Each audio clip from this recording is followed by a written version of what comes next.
Hello প্রিয় বন্ধুরা, কেমন আছো? আশা করি সকলেই ভালো আছো। আবারও চলে আসলাম নতুন একটি গল্প নিয়ে। গল্পটি শেষ পর্যন্ত শুনলে তোমাদের দাঁড়িয়ে যাবে। অঝোর ধারায় বৃষ্টির নামে কল কল করে নিচে পড়ছে। বৃষ্টির সাথে মানুষের অনেক মহব্বত আছে, একটি আকর্ষণ আছে। গম্ভীর হয়ে যায় মন, প্রেমিক প্রেমিকার মন চুয়ে যায় অজানা এক আকর্ষণীয় লোভাতুর চাওয়ায়। আমি 23 বছর বয়সের যুবক। আমার আজ মনটা কেমন করছে। বারান্দায় বসে বসে নিতর দেহে বৃষ্টির খেলা দেখছি। মন জুড়ে চিনচিন করছে। বড়ই একা লাগছে। কিছু একটা আমার নেই। আমার কিছু একটা চাই। ভাইয়া, কি করছিস? আমি হম্বিতম্বি করে চেয়ে দেখি আকাশি নীল টি শার্ট পরে আমার গা ঘেঁষে দাঁড়িয়ে আছে আমার ছোট বোন কান্তা। আমি মুখ তুলে বলি, বসে আছি, বৃষ্টি দেখছি। তা আমি দেখছি ভাইয়া, কিন্তু তোমাকে খুব বিষণ্ণতা, একাকিত্বের ভেতর ডুবে থাকা মনে হচ্ছে। তোমাকে আমি অনেকবার বলেছি, জলি আপার আহ্বানে সাড়া দাও। জলি আপা তোমার জন্য পাগল। দুইজনে বসে বৃষ্টির খেলা দেখতে খুব মজা পাবে। কান্তা আমার 2 বছরের ছোট, ভীষণ চটপটে হাসি খুশি মেয়ে। পাতলা গড়নের লিকলিকে শরীর। যেমন সুন্দরী তেমন লেখাপড়াতেও খুব ভালো। আমি জীবনেও কান্তার সাথে কথায় জয়ী হতে পারি না। কান্তা কথার সাথে কথা মিলিয়ে খুব সাবলীলভাবে কাবু করে দেয়। আমাদের মাঝে খুব মিল। ভাই বোনের সম্পর্ক হলেও তুই তুকারি সম্পর্ক। বাহিরে গেলে কেউ বুঝতেই পারে না যে আমরা ভাই বোন। সবাই মনে করে বন্ধু। কান্তা জলিকে খুব ভালোবাসে, তাই কান্তার আশা আমি জলির সাথে প্রেম করি। জলিও অনেকদিন যাবৎ আমার সাথে সম্পর্ক করতে চেষ্টা করে যাচ্ছে। আমি প্রায় 1 বছর নেশায় আসক্ত ছিলাম। কান্তার কারণেই আমি সেখান থেকে ফেরত এসেছি। কান্তা আমাকে খুব ভালোবাসে। মা আমার নারী আন্দোলন করে, যা আমার পছন্দ নয়। নিজেকে প্রচার আর প্রসার করায় আম্মা খুব ভালোবাসে, তাই নিজের টাকা খরচ করে আন্দোলন করে, কিন্তু নিজের অনেক ভুল নিজেই দেখে না। সন্তানের উপর অধিকার আছে, তবে তাদের দেখার সময় উনার নাই। আমরা ভাই বোন ছোট থেকেই কেয়ার করি না আম্মাকে। আব্বা খুব ব্যস্ত ব্যবসায়ী মানুষ। তিনি আমাদেরকে টাকা দিলেই সব দায়িত্ব শেষ, এমন ধারণা পোষণ করেন। দেশ বিদেশ ঘুরে বেড়ায়। মা বাবার মধ্যে তেমন কেমিস্ট্রি আছে বলেও মনে হয় না। আমরা দুইজন নিজেদের ভুবন সাজিয়ে রেখেছি। আড্ডা মারা, বাহিরে যাওয়া, ঘুরে বেড়ানো সব আমরা একসাথেই করি। কান্তা আমার ঘাড়ে হাত রেখে বলে, ভাইয়া, জলি আপা খুব ভালো মেয়ে। তোমাকে সুখী রাখবে। হ্যাঁ বলে দাও। আমি ফোন করে দেই, দেখবে এই বজ্রপাতে কাক ভেজা শরীর নিয়ে তোমার কাছে হাজির হয়ে যাবে। কাকা ভেজা শরীর দিয়ে আমি কি করব? কি বলো ভাইয়া, মোস্ট রোমান্টিক দৃশ্য হল মেয়েদের ভেজা শরীর। তুই এত কিছু জানিস কি করে? কেন ভাইয়া, আমি কি ফিডার খাই? আমি এখনো বাচ্চা নাকি? তুই কি কারোর জন্য ভিজিস নাকি? ভাইয়া, সিরিয়াল আছে না? তুমি শুরু করলে আমি চেষ্টা করতাম। তোমার জন্যই আমি কিছু করতে পারছি না। তোরে কে বাধা দিচ্ছে? যা খুশি করো। কি বলো? বিয়াদবি হয় না। দুনিয়াতে তুমি আগে আসছো, তাই তোমার আগে কিছু করতে হবে। না রে, আমার এই কমিটমেন্ট খেলা ভালো লাগে না। মা বাবার আচরণ দেখে এই খেলার প্রতি মন নেই। ভাইয়া, সেটা তাদের ব্যাপার। তাই বলে কি আমরা সেটা দেখে এখন নিজেদের কষ্ট দেব? ওদের মাঝে ভালোবাসা ছিল, আর সেটার প্রমাণ তুমি আর আমি। বাবা গরিব ছিল, তাই টাকার অভাব দূর করতেই টাকার প্রতি আগ্রহ বেশি। আম্মা আব্বার জন্য ঠিক নয়। তাই বলে কি আমরা ভুল করব? এত কিছু ভাবিস কি করে? তোর কেউ থাকলে বলো, বিয়ে দিয়ে দেই। ভাইয়া, আমি তোমার চিন্তা করি। তুমি এত হ্যান্ডসাম একজন মানুষ, আর তোমার গার্লফ্রেন্ড নাই। কি করে হয়? তোমার দিকে সব মেয়ে চেয়ে থাকে হা করে, তুমি কি জান? তাই তুই কি এই সব দেখে বেড়াস নাকি? আমি হয়তোবা দেখতে ফানি কার্টুন, তাই সবাই দেখে। না ভাইয়া, তুমি ফানি না, তুমি তাদের কাছে হানি। ওরা তোমায় দেখে দেখে গিলে খায়। যা কি বলছিস? ভাইয়া, তুমি আসলেই খুব হ্যান্ডসাম, কিন্তু সেই ফিগারটাকে কাজে লাগাচ্ছ না। ইচ্ছা করলে অনেক মজা করতে পারো। কি করে? একটু এফোর্ট দাও, দেখবে প্রতিদিন তুমি বেড ডেটিং করতে পারবে। তুই কি করছিস নাকি এসব? আমি কোথায় পাব? কেউ আমাকে পছন্দ করে না। সবসময় তোমার সাথেই থাকি। অপরিচিত সবাই মনে করে তুমি আমার বয়ফ্রেন্ড। ভাই বোন হলেও তো আমরা ফ্রেন্ডের মতোই চলি। ফ্রেন্ডের মতো, কিন্তু বয়ফ্রেন্ড না ভাইয়া। তবে তুমি আমার ভাইয়া না হলে জোর করে হলেও তোমাকে বয়ফ্রেন্ড বানিয়ে নিতাম। যে কোনো মেয়ে তোমার জন্য পাগল হবে ভাইয়া, বলে আমার পেছন থেকে আমার গলা পেঁচিয়ে ধরে। আমি বাধা না দিয়ে বসে থাকি। আর কান্তা আমার বুকে হাত বুলিয়ে দিয়ে বলছে, জলি আপা তোমার এই সুটাম দেহের পাগল ভাইয়া। হাত বাড়িয়ে দাও, এনজয় করো। কান্তার হাত যেন থামছেই না। আমার শরীরে তৈরি হচ্ছে এক ধরনের কেমিস্ট্রি। চোখ বন্ধ হয়ে আসছে আরামে। আমি হাত ধরে ছাড়ানোর চেষ্টা করে বলি, কিরে তোর কি হয়েছে? তুই কি জলি হয়ে গেছিস নাকি? যেভাবে হাত দিচ্ছিস যেন তুই নিজেই জলি। কেন ভাইয়া, আমাকে কি জলি আপা মনে হচ্ছে? আমি তো জলি আপারও মতো না। কে বলছে? তুই অনেক সুন্দরী। কে আছে তোর মতো এত সুন্দর? আমি যদি তোমার বোন না হতাম তুমি কি আমার সাথে প্রেম করতে? অবশ্যই করতাম। তোর মতো রূপবতী রাজকন্যা পাওয়া ভাগ্যের ব্যাপারও। কান্তা চট করে আমার সামনে এসে বসে আমার দুই পায়ের ফাঁকে আমার দিকে চেয়ে থেকে বলে, ধন্যবাদ ভাইয়া, তোমার কাছ থেকে কমপ্লিমেন্ট পেয়ে আমি অনেক খুশি। You deserve a kiss from me. বলেই দিয়ে দেয় আমি কিছু বোঝার আগেই। কি করছিস কান্তা? কেন ভাইয়া, ভালো লাগেনি? ভাই বোনে লিপ টু লিপ দেয় নাকি? কুইক হয়। নো প্রবলেম ভাইয়া, বলে আমার মুখের খুব কাছাকাছি মুখ রেখেই কথা বলছে। সত্যি বলতে কি আমার ভালোই লেগেছে। কান্তা যেমন বুঝে গেছে সেটা তাই চট করে বলে উঠে, ইউ এনজয় ইট ভাইয়া। আমার দিকে চেয়ে বলে, সরি ভাইয়া। উঠে দাঁড়িয়ে রুমে চলে যায়। আমি সেখানে বসে থাকি অনেকক্ষণ। কাজের মেয়ে ডাকে সাড়া দিয়ে খাবার খেতে যাই। কান্তা আজ খাবে না, তাই আমি একাই খেয়ে রুমে গিয়ে ঘুমিয়ে যাই। কান্তার সাথে আমার দেখা হয় না আজ 2 দিন। লজ্জায় আমিও দেখা করার ইচ্ছা করিনি, কিন্তু আজ আমাদের নানিকে দেখতে যাওয়ার কথা এবং খালাতো ভাইয়ের বিয়ের ব্যাপারে আমাদের অনুষ্ঠানের পরিকল্পনা নিয়ে সকল আত্মীয়স্বজন নিয়ে মিটিং আছে সন্ধ্যায় খালার বাসায়। কান্তার মোবাইলে টেক্সট দিয়ে আমাকে জানিয়ে রেখে বলে সে খালার বাসায় চলে যাবে, যেন আমি মিস না করি, কিন্তু নানির বাসায় সে যাবে না। আমি নানির বাসা থেকে খালার বাসায় গিয়ে দেখি সবাই বসে আছে। আমাদের মিটিং শেষ করে রাত 12। একটা হোভার ডেকে বাসায় আসি। প্রায় সবাই গাড়ি নিয়েছিল, কিন্তু কান্তা কারো লিফট নিতে নারাজ। বাসায় এসে যার যার রুমে চলে যাই। আম্মা জানতে চাইল মিটিং কেমন হলো এবং আমরা কি করব। আমরা দুইজনই কালকে বলবো বলে বিদায় নিই। আম্মা শুধু বলল, আগামীকাল আমরা কক্সবাজার যাব, তোরা কি যেতে চাস নাকি? আমি বললাম না। কান্তা জবাব না দিয়ে চলে যায়। আব্বা আম্মা দুপুরের ফ্লাইটে কক্সবাজার চলে গেলে আমি আর কান্তা বাসায় বসে আছি। তখন কান্তা বলে, ভাইয়া চলো আজ আমরা বাহিরে ডিনার করি। আমি রাজি হতেই কান্তা ধন্যবাদ দিয়ে কাজের মেয়েকে বলে, আমরা রাতে খাবো না আজ। তুই ইচ্ছা করলে ছুটি নিতে পারিস। কালকেও আমরা থাকব না। আমাদের আগেই কাজের মেয়ে চলে যায় তার স্বামীর বাসায়। আমরা বিকালে বাহির হই ডিনারের জন্য। কান্তা ইচ্ছা করে খুব সুন্দর একটা ড্রেস পরে। দেখতে খুব সুন্দর লাগছিল। ড্রেস দেখে কেউ বলবে না আমি তার ভাই। ভাইয়ের সাথে ডিনার করতে যাচ্ছে। কান্তার চেয়ে থাকা যেন আমার ভালো লাগছে না। কি যেন সে বলতে চায়। কি যেন লুকিয়ে আছে কান্তার ভেতরে। ভাইয়া তুই আমার প্রতি রেগে আছিস। সেটা কিন্তু একটা ফান ছিল। কেমন করে যেন একটু বেশি হয়ে গেল, তাই না? সরি ভাইয়া, বাদ দে সেই কথা। আমরা তো ভাই বোন, কিন্তু বন্ধু বটে। আমরা ডিনার করে রাত 10টায় আমরা বাসায় চলে আসি।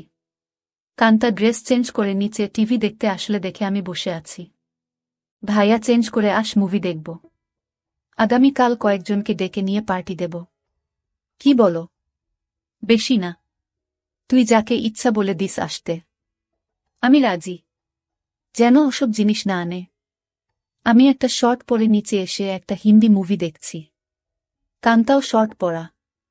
মা বাবা না থাকলে আমরা প্রায় সময়ই তা পড়ি। অনেকক্ষণ কান্তা কোনো কথাই বলেনি। অন্য সময় মুভি পছন্দ না হলে বা সাউন্ড বেশি কম নিয়ে ঝগড়া করে। আমি প্রথম কথা বলি, কিরে কান্তা কফি খাবি? দাঁড়াও ভাইয়া, আমি বানিয়ে নিয়ে আসি। বলে কিচেনে চলে যায় এবং কেটলিতে পানির সুইচটা দিয়ে অপেক্ষা করে। আমিও গিয়ে পাশে দাঁড়াই আর বলি, তোর মন খারাপ নাকি? কিছু তো বল। না ভাইয়া, আমার সেই ভুলের জন্য খারাপ লাগছে। কি যে বলিস, কি হয়েছে? আমি কিছু মনে করি নাই। ভালোই লেগেছে। ভালোই লেগেছে কথাটা বললাম কারণ কানটা যেন সহজ হয় একটু। তোমার ভালো লেগেছে? তা আমি তখনই বুঝেছিলাম। কফি নিয়ে আমরা সোফায় পাশাপাশি বসে টিভি দেখছি। কান্তা আমার গাড়ে মাথা রেখে বলে, ভাইয়ে তুমি আম্মা আব্বাকে বলে আমাকে বিয়ে দিয়ে দাও। এত তাড়াতাড়ি বিয়ে করতে চাস কেন? আমি না ভাইয়া, তুমিও করো। আমাদের তো আর লেখাপড়া করে চাকরি করতে হবে না। তাহলে এনজয় করি। কি বলো? দেখলে না তুমি আমার সাথেই কি মজা পাইলে। ভাবি হলে তো আরো পেতে নাকি? কেন? ভাবির কি দুইটা মুখ? আলাদা মজা লাগত। আরে না ভাইয়া, মুখ একটা, জিহবা একটা ছাড়াও মজা লাগার আরো জায়গা আছে। আর সেদিন তুমি আমাকেই ভাবি মনে করে তোমার হাত অন্য জায়গারও খুঁজেছিল। কান্তা আমার কুলে মাথা রেখে বুক চেতিয়ে শুয়ে পড়ে। বলছি জলি আপাকে কালকে ডাক দাও আর ইচ্ছে মতো হাতাও। অনেক বড় বড় আছে জলি আপারগুলো। আমার এত বড় দরকার নাই।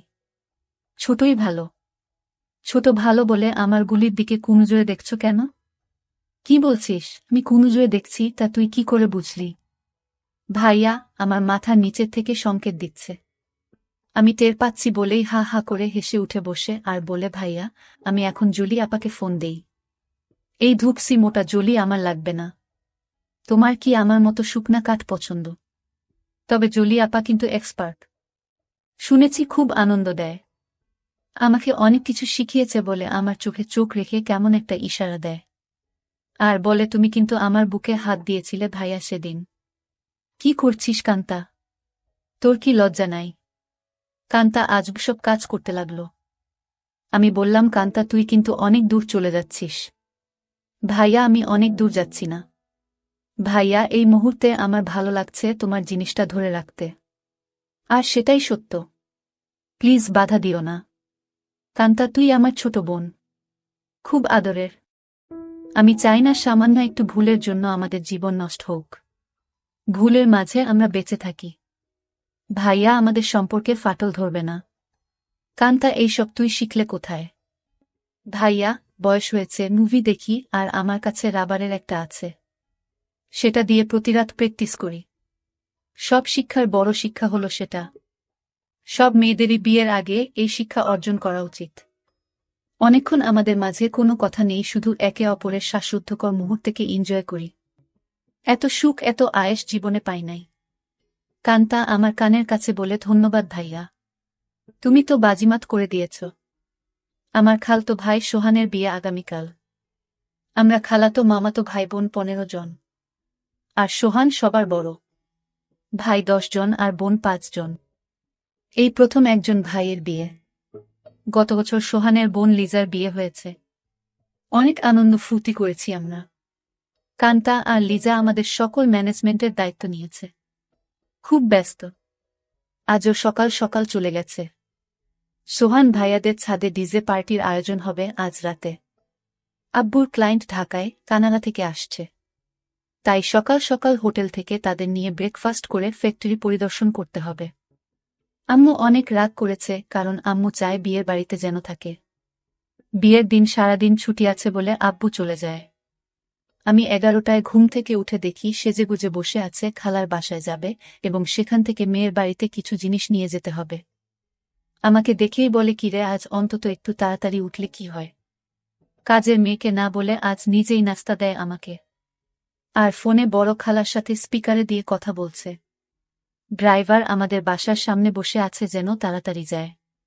কি ব্যাপারও আম্মু আজ নিজে এত আদর করে নাস্তা দিচ্ছ ব্যস্ততার মাঝেও? ফোনে থেকেই আম্মু বলে, তুইও তো আম্মুকে আদর করে অনেক কিছু খাইছিস তাই। একটু চামচামি করছি যেন আসল জিনিসটা পাই। বড় খালা বলে, কার সাথে কথা বলছিস ছাবিনা? ছাবিনা আমার মায়ের নাম। আপি অঙ্কিত। এখন ঘুম ভাঙল। সবাই ভাবছে অঙ্কিত রাগ করেছে। ওকে সাথে করে নিয়ে আয়। ফোনটা অঙ্কিতকে দে। আপি শুনছে, কথা বলো। এই অঙ্কিত, গতকাল আসলি না কেন? সবাই ভাবছে তুই রাগ করেছিস। কারো ফোন ধরিস নাই কাল বিকালে। রাগ করিব কেন? গতকাল আম্মুর একটা বিশেষ অ্যাসাইনমেন্ট নিয়ে ব্যস্ত ছিলাম, সেটা করে দিয়েছি। তাই আম্মু আজ খুব খুশি। 2টার আগেই চলে যাব খালা। আমার নাস্তা শেষ হতেই আম্মু এসে বলে, এই অঙ্কিত, আমরা আবার কখন করব সেটা ভেবেছিস? এত ব্যস্ত হচ্ছ কেন? এই 3 দিন আমরা খুব ব্যস্ত থাকব। ওমা 3 দিন? ড্রাইভার বাহিরে বসে আছে। এখন যাও, দেখি সময় করে একটা কিছু করে দিব। কাজের মেয়েকে 3 দিন ছুটি দিয়ে আম্মু বলে, যা তোর স্বামীর সাথে এনজয় করো। 2000 টাকাও হাতে দেয়। শান্তা নামের কাজের মেয়েটা আমাদের পরিবারের খুব ভালো সম্পর্ক। আমরা সবাই নিজের মতোই ভালোবাসি। শান্তা বলে, আমি আগামীকাল বড় খালার বাসায় যাব, কথা হয়েছে। আমি খালাকে বলেছি কাজে সহায়তার জন্য। তাহলে তো খুব ভালো। আমাকে না জানিয়ে তোরা সব ঠিক করে ফেলেছিস। খালা আমাকে চিঠি দিয়ে দাওয়াত দিয়েছে। অনেক কাজ আছে না? সোহান ভাইয়া অনেক ভালো মানুষ, তাই উনার বিয়েতে সাহায্য করতেই হবে। ঠিক আছে, যা। বাহিরে ড্রাইভারকে গিয়ে বলো আমার 5 মিনিট লাগবে। তুইও দাঁড়িয়ে থাক, তোকে নামিয়ে দিব। আমাকে আম্মু বলে, অঙ্কিত একটু উপরে আয় তো তাড়াতাড়ি বলে সিঁড়ি দিয়ে চলে যায়। আমি উপরে যেতেই আমার বলে, অঙ্কিত যেতে মন চাইছে না, তোর সাথে এনজয় করতে মন চাইছে। এখন যাও, কথা দিলাম আজ সন্ধ্যায় কিছু একটা করে দিব। সত্যি দিবে তো, নাকি জোয়ান মাইয়াদের পেয়ে আমাকে ভুলে যাবি? আমার শিরায় শিরায় আগুন জ্বলছে। কথা দিলাম ডার্লিং। আজ অনেক দিন পর আমার শখের বাইকটা বাহির করে ঠিক সময় খালার বাসায় পৌঁছে যাই। বাড়িটা খুব সুন্দর করে সাজিয়েছে। গুলশানে এমন 3 তলা বাড়ি আর সামনে পেছনে বাগানওয়ালা বাড়ি খুব কম। এক পাশের বাবুর্চিখানা বানিয়েছে, সেখানে মিতু আপা দায়িত্বে। যার যা দরকার মিতু আপা অর্ডার করে। আমাকে দেখেই বলে, এনিথিং স্পেশাল লাগবে? না আপু, সবার স্পেশাল থেকে একটু একটু করে চেকে নিলেই আমার হবে। ভেতরে ঢুকেই কান্তার সাথে দেখা। ভাইয়া এসেছিস? চল উপরে যাবি ছাদে। আয়োজন কেমন হয়েছে দেখবি, বলে টেনে উপরে নিয়ে যায়। সাথে সাথে অনেকেই যায়। খুব সুন্দর হয়েছে। পার্টি কখন শুরু হবে? 6টার সময়, 12টায় শেষ। কান্তা সবাইকে বলে, এই তোরা সবাই নিচে যা, খাবারের কি খবর দেখো। আমি ভাইয়ার সাথে একটা সিক্রেট কথা বলে আসছি। নিশা রাগ করে বলে, এক বাসায় থাকো, সিক্রেট কথা বাসায় বলে আসতে পারো না? যা পাকনামি করবি না। যখন আসছি ভাইয়া ঘুমাচ্ছিল। এই সিক্রেট কথাটা না বললে কাজে মন দিতে পারছি না। কান্তা আমাকে এক কোনায় নিয়ে বলে, কি খবর মাই হিরো? রাতে টায়ার্ড ছিলে তাই বলে কি দরজা বন্ধ করে ঘুমিয়েছিলে? সকাল থেকে ছটপট করেছি, জানি তুই ডিস্টার্ব করবি তাই বন্ধ করে দিয়েছিলাম ভালো ঘুমের জন্য। ভাইয়া, আমরা 1 বোতল শরাব নিয়ে আসছি, রাতে খাবো। খাবি নাকি? দেখা যাক। কান্তা মুচকি হাসি দিয়ে চলে যায়। জমে উঠেছে আমাদের ডিজে পার্টি। সোহানের চোখে মুখে আনন্দ। 3 বছরের প্রেমিকা তিন্নি বউ হয়ে ঘরে আসছে। মা বাবা ভাই বোন বন্ধুবান্ধব মিলিয়ে প্রায় 15 জন মানুষ ছাদে খাচ্ছে, গল্প করছে, মিউজিক শুনছে, ড্যান্স করছে। আমার কাছে এই সব আনন্দ খুব বাড়াবাড়ি মনে হচ্ছে। অযথা টাকা পয়সা নষ্ট। দেশে অনেক গরিব আছে, সেই দিকে খেয়াল রাখা উচিত আমাদের। আমি কথা প্রসঙ্গে সোহান ভাইয়ার সাথে শেয়ার করি। সোহান ভাইয়া উঠে দাঁড়িয়ে মাইকের কাছে চলে যায় এবং মাইক হাতে নিয়ে বলে, লেডিস অ্যান্ড জেন্টস, আমার ছোট ভাই অঙ্কিত এইমাত্র আমাকে বলল ওর কাছে এই পার্টি খুব বাড়াবাড়ি মনে হচ্ছে। অযথা আমরা টাকা পয়সা খরচ করছি। অঙ্কিতের কথাটা আমার ভালো লেগেছে। আমি আমার ব্যক্তিগত ফান্ড থেকে 5 লক্ষ টাকা আমার খালা ছাবিনার মাধ্যমে গরিব অসহায় মহিলাদের সাহায্য করব। সবাই হাত তালি দিয়ে সোহান ভাইয়ার চেয়ে আমাকেই বেশি ধন্যবাদ জানায়। আম্মু আমার কাছে এসে বলে, অনেক খুশি হয়েছি। আরও বেশ কয়েকজন এই ফান্ডে দান করেন। প্রায় 30 লক্ষ টাকার প্রমিস হয়।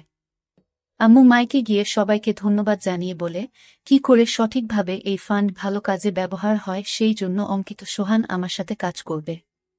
সোহান ভাইয়া আমাকেই দায়িত্ব দিয়ে দেয় যেন আম্মুর সাথে কাজটা সঠিকভাবে করি। আম্মু আবার আমার কাছে এসে বলে, আর দেরি সহ্য হচ্ছে না। আম্মু পাগল নাকি তুমি? কান্তা আমাদের পাশে এসেই বলে, কি খবর ভাইয়া? আম্মুর নতুন পার্টনার হয়ে গেলে। আমি কান্তাকে বলি, তুই ইচ্ছা করলে আমাদের পার্টনার হতে পারিস। বিনিময়ে কিছু দিতে হবে নাকি? আমাকে কিছু দিয়ে দিস হয়ে যাবে। এই কথাই তো আম্মু বলছিল, আর তুই চলে আসলি। দিয়ে দিব, নিয়ে যেও, পার্টনার হতে চাই বলে চলে গেল। আম্মু আবার বলে, এই অঙ্কিত কিছু বলো না। আমার এখন চাই। এখন কোথায় কি করে হবে? শত শত মানুষ। আমি জানি না, তুই একটা কিছু করো, নয়তো সবার সামনে খুলে ধরব কিন্তু। আম্মু কথা শেষ করতে না করতেই ফোন বেজে ওঠে। আম্মুর খুব ঘনিষ্ঠ বান্ধবীর স্বামী কার অ্যাক্সিডেন্ট করেছে। আম্মুর সাহায্য চায়। আম্মুর পরিচিত হাসপাতালে আছে। ওদের অবস্থা তেমন ভালো না। আম্মু সবার কাছে বলে কিছুক্ষণের জন্য যেতে চায়। সাথে আমাকেও নিয়ে যেতে চায়। সবাই তাড়াতাড়ি চলে আসার কথা বলে দেয়। কান্তা আমার পাশে এসে বলে, ভাইয়া, কি খবর? আম্মু, দেখি তোমাকে ছাড়া এখন চোখে পথ দেখে না। কি ব্যাপার? আম্মু কান্তাকে বলে, তুই যদি যেতে চাস চল আমাদের সাথে। না আম্মু, তোমাদের ডিস্টার্ব হবে আমি গেলে। আমি এখানেই আছি। সোহান ভাইয়া ড্রাইভার আমাদের নামিয়ে দেয় হাসপাতালে। আম্মু ডাক্তারের সাথে দেখা করে বলে, উনি আমার রোগী, আপনারা চিকিৎসা করুন, টাকা পয়সা আমি দেখব। আম্মুর বান্ধবী শিলাকে সান্ত্বনা দিয়ে বলে, চিন্তা করিস না, ঠিক হয়ে যাবে। তোরা কোনো টাকা দিস না, আমি পরে এসে সব ঠিক করব। তোর কাছে টাকা না থাকলে বলিস। সোহানের বিয়ে বাসায় বহু মেহমান আমার জন্য অপেক্ষা করছে। আমি এখন যাই। আমরা একটা ট্যাক্সি করে সোজা আমাদের বাসায় চলে আসি। আমার রুমে ঢুকে আম্মু বিছানায় গিয়ে আমাকে বলে, কই তুই আয়, আমাদের হাতে সময় নাই, মাত্র 1 ঘন্টা সময়।